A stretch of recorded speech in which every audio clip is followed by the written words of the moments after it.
বন্ধুরা আজকে লাউ পাতা দিয়ে একটা রান্না দেখাবো যে স্বাদ বুদ্ধি কাটো আপনাদের মুখে লাগে থাকবে। সেই মজা হইছে। এই যে লাইট ডগা নেতে আসি পাতা, লাউ পাতার সাথে মাছ থাকবে। এই যে এই ডগা নিয়ে যাচ্ছি তুলিয়া, মাছ দিয়া এমন রান্না যা জীবনে খান নাই। হ্যাঁ, বড় বড় পাতাগুলো দেখে দেখে তুলবো যাতে সুন্দর হয় রান্না। বন্ধুরা দেখেন, লাউ পাতা তুলে নিয়ে আইছি, বাড়ির কাছে আসে পড়ছি, এখনই যাইয়ে রান্না শুরু করে দেবো। মিল্টন, বড় একটা মাছ মার পুকুর দিয়া আজকে লাউ পাতা রান্না করে দেবো। দেশ কেন কি সুন্দর করে খাবি। আজকে ওটা এই তো ঠিক মতো হচ্ছে। হ্যাঁ, ভাবছিলাম রুই কাতল খাবো, তা না এইটাই খাবো আজকে। এইটা দিয়ে বানাবো, সুন্দর হবে।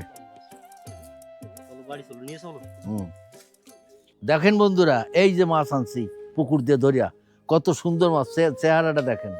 এই মাছটাই আজকে রান্না হবে। এখনই রান্না শুরু করি, তাড়াতাড়ি কাট দেহি, এখনই রান্না করে ফেলাই। সুন্দর রয়েছে ফিস। উপর দিয়ে কাটো। তো বন্ধুরা সইজল গাছ মরে যাচ্ছে, উপর দিয়ে আস্তে আস্তে খাইয়ে নিচ্ছি। মাঝে মধ্যে আজকেও মাংস রান্না করবো। সবচেয়ে আম গাছের ডাই ভালো হবে। এটা খাইয়ে ফেলাই বৌমা। মাছগুলো মশলা দিয়া ঠিকঠাক লবণ টবণ দিয়া ঠিকঠাক করে আগে মাখায় নাও, তারপরে পাতার ভিতরে দিয়া। বন্ধুরা লাউ পাতাগুলো ঠিক করে নিচ্ছি বারা, আর মাছগুলো পাতায় ভাপা করব। পাঙাশ মাছগুলো অনেক বড় বড় লাউ পাতা নিয়েছি, আঁশগুলো ছাড়াই নেবো এরকম করে। অনেক বড় বড় লাউ পাতা, আজকে পাঙাশ মাছ খেতে দারুণ মজা লাগবে। তুমি এই জায়গায় বসে একটু ঠিক করে দাও। দাঁড়িয়ে আসো, দাঁড়িয়ে আসবে। এই তো হলুদ মরিচ সবকিছু।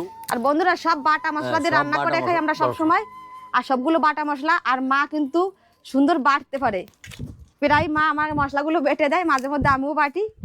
পাতাগুলো ঠিক করে গেছে, এবার মাছগুলো মাখায় নেবো লবণ হলুদ তেল দিয়ে। আগে লবণ দিয়ে দেবো, হলুদ দিলাম, এবার সর্ষের তেল দেবো। পাতায় রান্না করার জন্য কিন্তু সর্ষের তেল সব থেকে ভালো লাগে।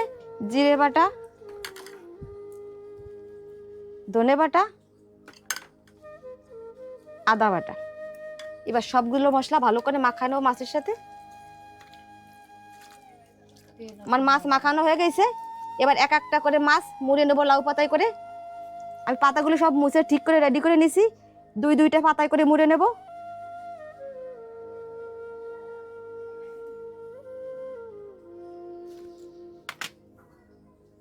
সুতো কই? এই যে সুতো, কোন যে সুতো তুলাম, এই যে সুতো। তো বন্ধুরা বাবা পাতা মুড়িয়ে বাঁধে দিচ্ছে, আর আমি মাছগুলো সাজাই দিচ্ছি। দুইজন আজকে একসাথেই রান্না করতেছি। তো বন্ধুরা দিদিও এই সাথে দিদিও করে দিচ্ছে, বাবা করতেছে আর আমি করতেছি, একসাথে তাড়াতাড়ি হয়ে যাবে, তারপরেই ভাপা দেবো। তো বন্ধুরা দেখুন অনেকগুলো টুকলা করা হয়ে গেছে, বাবা এক একটা মাছ করে বেঁধে দিছে, আমি টুকলা করে দিলাম। আর কয়টা আছে এগুলো করে নেব। বৌমা তাড়াতাড়ি রান্না করো, ক্ষুধা লাগছে কিন্তু দারুণ করতেছি। তো বন্ধুরা আমার জল গরম দিয়ে দিচ্ছি, বাবারও ক্ষুধা লাগতেছে। জল গরম হয়ে গেলে এমনি এই মাছের টুকলাগুলো দিয়ে দেবো। লাউ পাতার মাছ ভাপা করা হয়ে যাবে। আজকে জলে নতুন ভাবে মাছ ভাপা করব, ভিডিওটি প্রথম থেকে শেষ পর্যন্ত দেখবেন বন্ধুরা। বন্ধুরা জল গরম হয়ে গেছে, এবার সবগুলো মাছের টুকলা জলে সিদ্ধ করে নেব, তার সাথে ডগাগুলোও দিয়ে দেবো।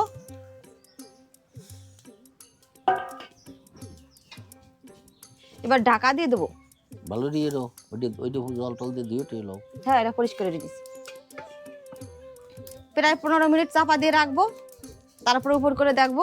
বৌমা রান্না কেমন হয়েছে, কত সময় লাগবে? আর 2-3 মিনিট হয়ে গেছে, প্রায় অল্প একটু সময় লাগবে। এই জলটা টানিয়ে গেলে হয়ে যাবে।